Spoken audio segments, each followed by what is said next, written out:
Hello अस्सलाम वालेकुम dear students. ये हमारा लेक्चर नंबर 3 है जो इनकम टैक्स आउटलाइन 2001 का, ठीक है ना। और जो है ना ये हम एग्जामिशन जो है ना वो पढ़ रहे हैं, ठीक है ना। ये एग्जामिशन हम पढ़ रहे हैं, ठीक है। हमने जो लेक्चर नंबर 2 है उसमें 41 से लेकर 43 तक जो है ना सेक्शन जो है ना हमने कवर किए थे, ठीक है। अब जो है ना हम जो लेक्चर नंबर 3 है इसमें मज़ीद जो है ना वो हम पढ़ेंगे, ठीक हो गया।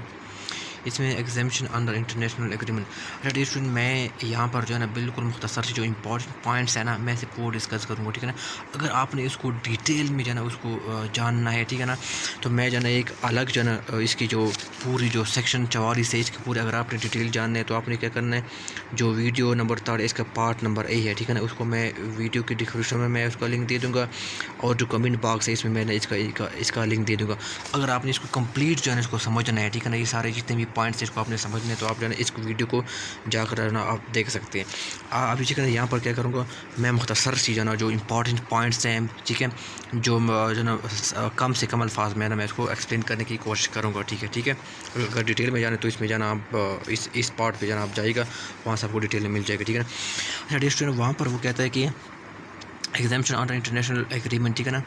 तो वो यहाँ पर कहते हैं कि कोई एग्रीमेंट इंटरनेशनल एग्रीमेंट कोई कंट्रीज़ के दरमियान होता है, ठीक है, तो उस सिलसिले में क्या है कुछ एग्जामिशन जो है ना वो दी जाती है, कि सैलरी पे, ठीक है, या इनकम पे, ठीक है ना।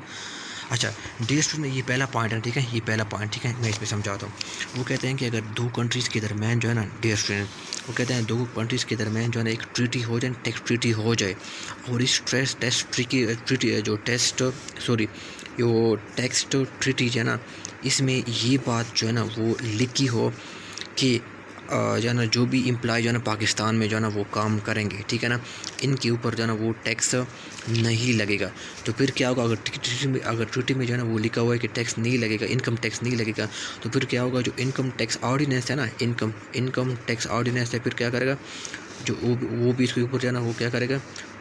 उसके ऊपर इनकम टैक्स नहीं लगाएगा। कब नहीं लगाएगा, कोई ट्रीटी जो है ना कंट्रीज़ के दरमियान टैक्स ट्रीटी साइन हुए हों और उस टैक्स ट्रीटी में ये डिफ़ाइन किया गया हो, ये तय किया गया हो कि अगर कोई एम्प्लॉय यहाँ पर पाकिस्तान में काम करेगा तो फिर अगर उसके ऊपर जो है ना वो इनकम टैक्स नहीं लगेगा, तो फिर क्या करेगा, इनकम टैक्स ऑर्डिनेंस क्या करेगा, उसके ऊपर जो है ना वो टैक्स नहीं लगाएगा, ठीक है। मिसाल के तौर पर मैं एग्जांपल लेता हूँ, जो चाइनीज़ है, ठीक है, वो पाकिस्तान में जो है ना कोई काम के लिए जो है ना वो आते हैं, ठीक है ना, और इस कंट्रीज़ के पाकिस्तान और कंट्री के दरमियान अगर कोई टैक्स ट्रीटी जो है ना वो हुआ हो, या कोई तुर्किश जो है ना वो एम्प्लॉय बंदे हैं वो पाकिस्तान में आकर जो है ना वो काम कर रहे हैं, ठीक है ना, तो अगर वो पाकिस्तान में काम करने के बाद कोई टैक्स ट्रीटी हो तो फिर क्या होगा, इनकी जो भी सैलरी होगी ना, इनकम होगी, ठीक है, इनके ऊपर जो भी इनकम होगी, ठीक है ना, इनके ऊपर जो है ना कोई भी जो है ना वो टैक्स या इनकम टैक्स जो है ना वो नहीं लगेगा, ठीक है। अब यहाँ पर कहते हैं वो पाकिस्तान सोर्स इनकम। अब यहाँ पर जो चाइनीज़ या तुर्किश बंदे पाकिस्तान में काम कर रहे हैं, इनकी सोर्स ऑफ इनकम कहाँ से जनरेट हो रही है, वो पाकिस्तान से वो पैसे ले रहे हैं ना, पाकिस्तान से जो है ना वो अपना इनकम जो है ना वो जनरेट कर रहे हैं, ठीक है। तो ऐसी सूरत में ये पहला पॉइंट वो कह रहे हैं कि इस सूरत में जो है ना वो क्या होगा, इसके ऊपर जो है ना वो टैक्स नहीं लगेगा। अगर एक ट्रीटी दो कंट्रीज़ के दरमियान जो है ना वो साइन हुई हो, ठीक है, जैसे चाइनीज़ बन रही जो है ना इसी पैक के टैक्स जो है ना पाकिस्तान में जो है ना वो काम कर रही हैं, ठीक है ना, और जो है ना पाकिस्तान के दरमियान कोई टैक्स ट्रीटी साइन हुई हो और उस टैक्स ट्रीटी में ये लिखा हो कि यहाँ पर जो एम्प्लॉय काम कर रहे हैं इसकी इनकम के ऊपर टैक्स नहीं लगेगा, तो फिर क्या करेगा, इनकम टैक्स होगा ना, फिर वो क्या करेगा, वो भी क्या करेगा, इनकी इनकम पे के ऊपर जो है ना वो टैक्स नहीं लगाएगा। फिर इनकम टैक्स ऑर्डिनेंस क्या करेगा, उसकी जो है ना वो इनकम पे जो टैक्स होगा, वो इनकम पे जो टैक्स होगा क्या होगा, इनकम टैक्स होगा, वो क्या होगा, एग्जेम्प्टेड होगा, ठीक हो गया। ये पहला पॉइंट जो है ना बिल्कुल इसका खुलासा मैंने बता दिया, ठीक है। अब ये दूसरा जो है ना मैंने पॉइंट जो है ना वो सर से जो बता दो, वो कहते हैं कि any employ taken by the foreigner under an aid agreement, ठीक है ना। अभी कहते हैं बंदा जो है एक एम्प्लॉय या फॉरनर है, यहाँ पर एक वर्ड यूज़ होता है रिसीव्ड बाय नॉट बीइंग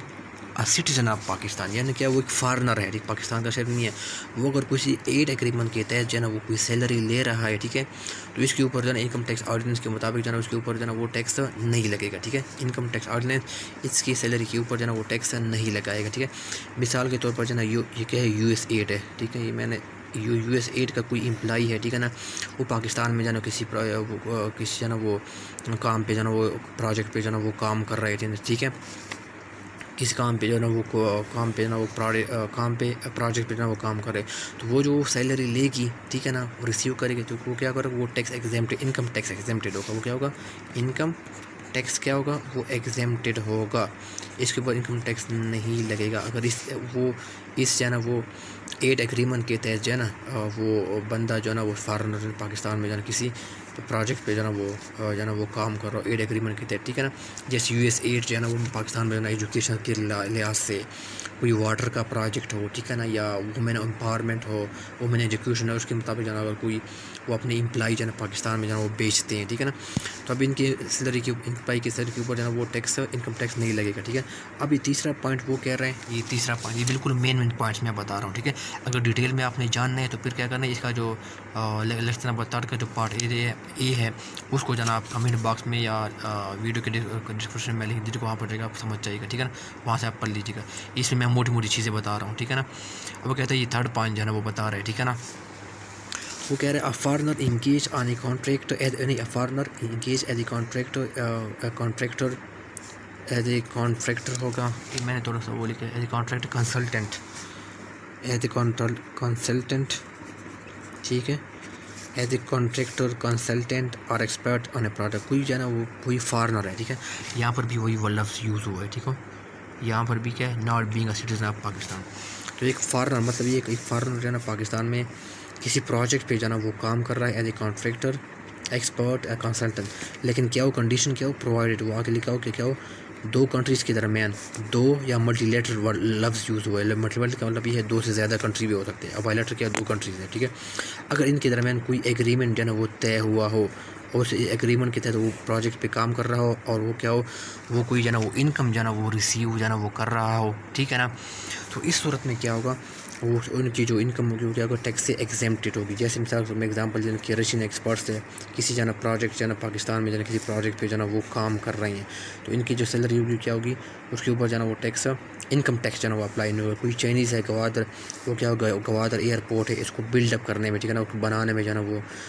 उसके ऊपर जना वो काम कर रहा है, ठीक है, उसको बिल्डअप कर रहा है, ठीक है ना, तो इसके एम्प्लॉई के ऊपर जो है सैलरी के है ना वो के ऊपर जो है ना वो इनकम टैक्स जो है ना वो नहीं लगेगा। लेकिन यहाँ पर लिखा है कोई दो कंट्रीज़ के दरमियान एग्रीमेंट मौजूद हो, जैसे सी पैक के तहत जो है ना पाकिस्तान और चाइना के दरमियान जो फिशी के पैकेज है ना वो एग्रीमेंट हुआ है, ठीक है ना, एग्रीमेंट का होना लाजमी है दो गवर्नमेंट के दरमियान, ठीक है ना। यहाँ पर इसने लिखा हुआ है खुद federal government and foreign government या फेडरल गवर्नमेंट या पब्लिक इंटरनेशनल ऑर्गेनाइजेशन कोई एग्रीमेंट हो तब जो है ना वो इसकी इनकम पे जाना वो सैलरी जो है ना वो उसकी इनकम पे जाना वो इनकम टैक्स जो है ना वो नहीं लगेगी, ठीक है। तो ये सारी जो है ना मैंने मोटी मोटी जो है ना जो इंपॉर्टेंट चीज़ें है ना 3 पॉइंट्स में बिल्कुल खुलासा आपको जो है ना वो बता दिया, ठीक है। अगर इसकी आपने डिटेल में मैंने जाननी, ठीक है, आप जो है ना पार्ट नंबर क्या है 3A में जाएगा, उसको आप मैं सारे जितने भी पॉइंट्स है ये बाकी सारे जो पॉइंट्स है इसके ये ABC पार्ट जो है ना मैंने सारे वहाँ पर डिटेल के साथ एक्सप्लेन किया, वहाँ पर वापस जाइएगा और वहाँ पर पढ़ लीजिएगा, ठीक है। अगर आपने बिल्कुल खुलासा जाने तो इसका जाना बिल्कुल खुलासा है, ठीक है। वो कहते हैं कि president honour an allowances attached to any of order to honour award medal award to person by the president of Pakistan से प्रेसिडेंट फ्रंट। अब अच्छा एक ऐसा पर्सन है ना, ठीक है ना, उनको जाना प्रेसिडेंट की तरफ जाना कोई जाना वो मेडल मिल जाते, कोई धमाका जाना वो मिल जाता है, ठीक है ना। अब इस तमगे की वजह से जो है उनको कोई जो है ना वो एक किस्म के पैसे मिलते हैं, इस तमगे की वजह से इनका एक ऑनर है ना, ठीक है, उनको अवार्ड मिल जाते हैं। अब इस अवार्ड की वजह से जो है ना कुछ उनको पैसे मिलते हैं, ठीक है ना। अब वो पैसे क्या हो अगर वो इतने ज़्यादा हो जाए, ठीक है ना, वो पैसे जो है ना वो इतने ज़्यादा हो जाए कि वो क्या करे इनकम टैक्स है ना ब्रैकेट जो इनकम टैक्स स्लैब है वो इसमें फॉल करे, लेकिन वो कहते हैं कि इसके ऊपर जो है ना वो इनकम टैक्स जो है ना वो नहीं लगेगा, ठीक है। ये क्या स्पेशल जो है कि जो ये जो है ना वो जो प्रेसिडेंट जो है ना वो ऑनर की वजह से ना वो कोई जो है ना वो लेगा या वो मेडल जीतेगा, ठीक है, या प्रेसिडेंट से वो लेगा, इसकी वजह से अगर कोई से उनको जो है ना कोई पैसे मिलते हैं और उनकी पैसे बेशक जो है ना वो इनकम टैक्स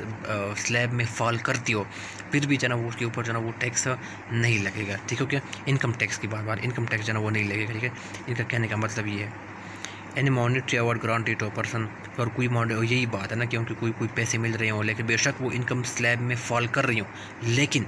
उनको जो है ना वो क्या करेगा, उनको जो है ना वो इनके ऊपर जो है ना वो इनकम टैक्स नहीं लगेगा, ठीक है। इनकम स्लैब क्या होता है, ये एक किस्म की रेंज होती है ना, इनकम स्लैब कहते हैं। मिसाल के तौर पर 1 लाख से लेकर ना 2 लाख की, ठीक है। तो कहते हैं 1 लाख से 2 लाख होगी तो आपके ऊपर जो है वो 10% सैलरी लगेगी। अगर आपकी जो है 2 लाख से जो है 3 लाख की सैलरी होगी तो आपके ऊपर 20% लगेगी, ठीक है ना। तो इसको स्लैब कहा जाता है, ठीक है ना, इनकम स्लैब कहा जाता है, ठीक है। ये हम जाके आगे जो है वो पढ़ेंगे, ठीक हो क्या, मैंने ऐसे समझा दिया है। ये इनकम की जो है ना एक सैलरी की एक रेंज है, ठीक है। 1 लाख से 2 लाख के दरमियान इतना टैक्स लगेगा, ठीक है। एक रेंज है, ठीक है, सैलरी का, ठीक है। इनको इनकम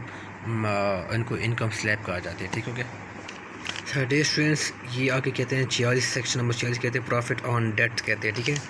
वो कहते हैं कि any profit received by non resident person on security issued by resident person shall be exempt from tax, ठीक है ना। अगर एक नॉन रेजिडेंट पर्सन है, ठीक है ना, अगर वो क्या करते हैं किसी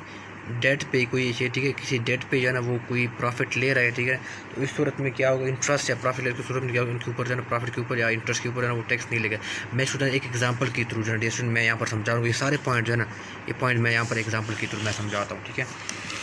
यहाँ पर क्या है, मिसाल के तौर पर जो है ना एक कंपनी है, ठीक है ना, ये पाकिस्तान में जो है ना वो लाई कर रही है, ठीक है ना, पाकिस्तान में प्रेजेंट है, ठीक है। अब ये अमेरिकन इन्वेस्टर है जो कि अमेरिका में जो है ना वो बैठा हुआ है, ठीक है ना। अब ये कहते हैं ये कंपनी क्या करती है, जो बॉन्ड है, ठीक है, एक सिक्योर्ड बॉन्ड कहा जाता है, एक डेट इंस्ट्रूमेंट कहा जाता है, ठीक है ना, जिसके थ्रू जो है ना कंपनी क्या करती है, वो लोन जो है ना वो क्या करती है, रेज करती है, ठीक है। एक डेट इंस्ट्रूमेंट का जो मैनेजमेंट साइंस के स्टूडेंट हैं वो बहुत अच्छी तरह समझने होंगे, ठीक है। तो कंपनी क्या करती है, बॉन्ड इशू करती है या सिक्योरिटी जो है इसको क्या कह सकते हैं, ठीक है, बॉन्ड इशू करती है, ठीक है, एक अमेरिकन इन्वेस्टर को, ठीक है। इसके बदले में क्या करती है, बंदा क्या करता है, कंपनी क्या करती है, एक लोन जो है ना वो रेज करता है, ठीक है ना, मनी, ठीक है ना, एक जो है ना एक मनी जो है ना वो क्या करते हैं, वो रेज करता है, ठीक है, ठीक है।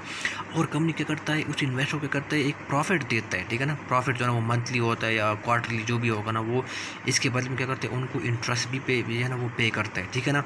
अच्छा, ये बॉन्ड जो है ना कंपनी इशू करते हैं, इनको कौन को अप्रूवल देते हैं, इनको बोर्ड नहीं जाना, इसको अप्रूवल दी हो, ठीक है ना। और ये इसको इन्वेस्टर को इशू करता है, ठीक है ना। और कंपनी क्या करते हैं, इनको जो है ना एनुअली या जो भी है ना एनुअली क्वार्टरली या जो भी मंथली जो इसकी बेस पे इनको इंटरेस्ट या प्रॉफिट पे करते हैं, तो इनकम टैक्स ऑर्डिनेंस कहा जाता है। और ये कंपनी ने ये लोन किस लिए जो है ना वो रेस किए हुए, इस इन्वेस्टर क्या करेगा, कंपनी को जो है ना पैसे देगा ना, ज़रा वो बॉन्ड लेगा तो इसके बदले में जो है ना पैसे देगा, ठीक है ना। इसके बदले में क्या है, ये कंपनी जो लोन रेज कर रही है किस पर्पज़ के लिए यूज़ कर रहे हो, बिजनेस पर्पज़ के लिए जो है ना वो यूज़ कर रहे हो, ठीक है ना। तो ऐसी सूरत में जो है ना इस बंदे को जो अमेरिका में जो बाहर बैठा हुआ है, ठीक है ना, ये प्रॉफिट जो है ना ये पाकिस्तान से जाना प्रॉफिट उनके पास कहाँ पर जाएगा, इन जो अमेरिका में इन्वेस्टर बैठे उनके पास जाएगा। तो जो प्रॉफिट जो है ना वो रिसीव करेगा वो क्या होगा, इनके ऊपर जो है ना वो टैक्स, इनकम टैक्स, सॉरी, इसके ऊपर जो है ना वो इनकम टैक्स नहीं लगेगा, ठीक है। देश में मैंने इस एग्जांपल की तो जो है वो समझाइए, और मैंने सबसे जो है ना वो कोशिश की कि बेहतरीन तरीके से जो है आप लोगों को जो है ना वो समझाऊँ, ठीक है ना। आप इसको समझिएगा, इसको, ठीक है, बिल्कुल वही पॉइंट्स मैंने बताए हैं, ठीक है ना, यहाँ पर, ठीक है ना। द सिक्योरिटी और वाइडली यूज फॉर, हाँ, द सिक्योरिटी और widely use for the resident person outside Pakistan for the purpose of raising a loan outside Pakistan, ठीक है ना, कि इसका पर्पज़ क्या हो कि आउटसाइड पाकिस्तान जो है ना वो अपना रेज जो है ना लोन जो है ना वो रेज करना था और उसको किसी बिजनेस पर्पज़ के लिए यूज़ करना था। The profit was paid outside Pakistan, इसने क्या करना था, जो प्रॉफिट था वो कहाँ पर पे करना था, इस कंपनी जो है इसके ऊपर जो इंटरेस्ट पे करना था वो किसको पे करना, आउटसाइड पाकिस्तान, जो अमेरिका में जो बंदा बैठा हुआ है इसको जो है ना वो पे करना था, ठीक हो गया, ये हो गया। और फिर क्या करता है, द सिक्योरिटी और वाइडली यूज, अच्छा ये भी हो गया। The person are not insure, यानी दोनों के पर्सन का कोई बीच में जो है ना वो कोई ताल्लुक जो है ना वो ना हो, ठीक है ना। तो इस सूरत में जो है ना वो भी जो भी जो है ना इस सिक्योरिटी यानी जो बॉन्ड है इसके ऊपर जो भी इंटरेस्ट रिसीव करेगा, इनके ऊपर जो है ना वो जो है ना वो क्या करेगा, जो नॉन रेजिडेंट है ना और जो प्रॉफिट या इंटरेस्ट रिसीव करे उनके ऊपर जो है ना कोई इनकम टैक्स नहीं लगेगा, ठीक है। मैंने एग्जांपल की थ्रू समझाऊंगा, ठीक है। आगे वो कहते हैं कि scholarship, any scholarship granted to a person to meet the cost of person education shall be exempt from tax under this ordinance, other than where the scholarship is paid directly or indirectly to by an associate। अब ये student इस तरह होते हैं कि HEC जो है ना आपको जो है ना वो कोई स्कॉलरशिप इशू करता है ना, तो इसकी जो इनकम होती है ना वो काफ़ी ज़्यादा होती है, कोई 30 लाख 35 लाख जो है ना वो 40 लाख तक इसकी अमाउंट होती है, ठीक है ना। तो इस सूरत में वो कहते हैं कि अगर आपको USAID के थ्रू जो है ना आपको कोई फॉरेन स्कॉलरशिप मिलता है तो इसकी अमाउंट जो है ना काफ़ी ज़्यादा होती है, यानी जो इनकम टैक्स ब्रैकेट है ना, इनकम टैक्स ब्रैकेट जैसे मैंने आपको बताया, इनकम टैक्स स्लैब जो कहते हैं, ठीक है ना, ठीक है। जैसे पाकिस्तान में जो है ना अगर वो क्या है 6 लाख है, ठीक है ना। इनकम टैक्स जो मिनिमम इनकम टैक्स, ठीक है, इसके ऊपर जो है ना 0% जो होता है। अगर आपकी सैलरी जाओ, आपकी इनकम क्या हो 6 लाख से जो है ना वो 10,000 अगर आपकी इनकम जो है ना 6 लाख से कम हो तो इसके ऊपर जो है ना कोई टैक्स नहीं लगेगा, 6 लाख से कम हो। लेकिन अगर 6 लाख से ज़्यादा हो जाए फिर इसके ऊपर जो है ना मुख्तलिफ़ किस्म के टैक्स रेट है, इनकम टैक्स के रेट है, ठीक है ना। अब वो कहते हैं कि अगर आपको स्कॉलरशिप जो है ना वो मिलती हो, बेशक वो इस इनकम जो इनकम स्लैब इनके अंदर फॉल कर रही हो, जैसे मैंने कहा आपको 25-30 लाख जो की स्कॉलरशिप मिलती है, फिर भी क्या करेगा आपके ऊपर जो है वो इनकम टैक्स नहीं लगेगा। अब जो स्कॉलरशिप ले रहे हैं ना वो क्या है, वो आपकी एक इनकम है ना,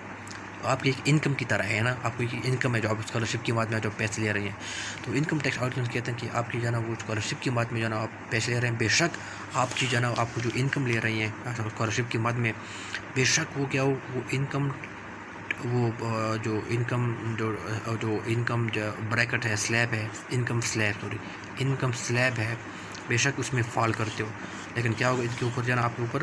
कोई भी जाना, बेशक वो इनकम में फॉल करते हो लेकिन फिर भी आपके ऊपर जो है ना वो इनकम टैक्स नहीं लगेगा, ठीक है। ये बड़ा आसान सा पॉइंट था। एडिशनल वो कहते हैं सपोर्ट, ये 45 आउटसोर्ड 48 है। Support payments under agreement to live apart, वो कहते हैं कि अच्छा ये क्या है, मियाँ बीवी जो है ना हस्बैंड है, स्पाउस की बात की ना, मियाँ बीवी की बात की, उससे रिलेटेड जो है ना वो इसके बारे में कहते हैं। वो कहते हैं कि अगर कोई मियाँ बीवी जो है ना वो किसी एग्रीमेंट के तहत जो है ना वो अलग जो है ना वो रह रहे हो, ठीक है ना, उस एग्रीमेंट के तहत जो है ना वो कोई वो अलग रह रहे हूँ और एक एग्रीमेंट के तहत जो है ना वो कोई एक दूसरे से जो है ना वो पैसे जो है ना कोई पेमेंट जो है ना वो ले रहा हूँ, बीवी जो है ना वो शोर से ले रहा हो या शोर जो है ना वो बीवी से ले रहा हो, ठीक है ना। तो ऐसी सूरत में क्या होगा, इनकी जो है ना जो भी जो है ना वो पेमेंट होगी, जो भी अमाउंट होगा वो क्या होगा, इसके ऊपर जो है ना वो इनकम टैक्स जो है ना वो नहीं लगेगा, ठीक है। तो वो इससे रिलेटेड है, ठीक है। मुझे उम्मीद है कि आप लोगों को जो है ना वो समझ आ गई होगी, ठीक है ना। ठीक है, चाहे शोर या चाहे बीवी जो है ना वो रिसीव कर रहा हो, ठीक है, इस एग्रीमेंट के तहत, ठीक है ना, सपोर्ट पेमेंट वो रिसीव कर रहा हो, ठीक है, तो इसी सूरत में जाने को जाना कोई इनकम टैक्स नहीं लगेगा, ठीक है। इनकम बीवी मियाँ बीवी है वो अलग रह रहा हूँ लेकिन उनके दरमियान कोई एग्रीमेंट वो हो कि शोर बीवी को पैसे देगा या बीवी शोर को जो है ना वो पैसे देगा, ठीक है, इस एग्रीमेंट के तहत। तो वो क्या होगी, उस एग्रीमेंट के तहत जो पैसे रिसीव होगा चाहे शोर रिसीव करेगा या बीवी रिसीव करेगा, ठीक है ना। तो क्या होगा इनके ऊपर जो है ना वो टैक्स इनकम टैक्स जो है ना वो नहीं लगेगा, ठीक है। तो जो इंशाल्लाह हम नेक्स्ट वीडियो में जाना हम मज़ीद जो है ना वो सेक्शन जो है ना वो कवर करें, ठीक है। ये मैंने काफ़ी डिटेल के साथ जो है ना डिस्ट्रीट मैंने समझाने की जो है ना वो कोशिश किया, ठीक है ना। तो आप जो है इसमें से जो है ना वो सेक्शन जो है ना इस सेक्शन के 46 किसी के साथ डील करते हैं, 45 किसके साथ जो है ना वो डील करते हैं, आप जो है ना वो लाजमी तौर पर इसने सारे जो है ना वो याद रखने हैं, ठीक है ना, क्योंकि वो डायरेक्ट जो है ना वो पूछी जा सकते हैं, ठीक है ना। तो डे स्टूडेंट इंशाल्लाह फिर नेक्स्ट वीडियो में जो है ना वो हम मिलते हैं। अगर आपके कोई क्वेश्चन है, कोई क्वेरी है तो डे स्टूडेंट आप लाजमी तौर पर जो है ना कमेंट बॉक्स में लिख दीजिएगा। इंशाल्लाह मैं वीडियो की फॉर्म में जो है ना आपके सारे जो है ना वो आंसर करूँगा, ठीक है। आप एक क्वेश्चन का जो है ना मैं जवाब दूँगा, ठीक है ना, इन द कमिंग डेज़, ठीक है। अल्लाह हाफ़िज़, दुआ में याद रखिएगा।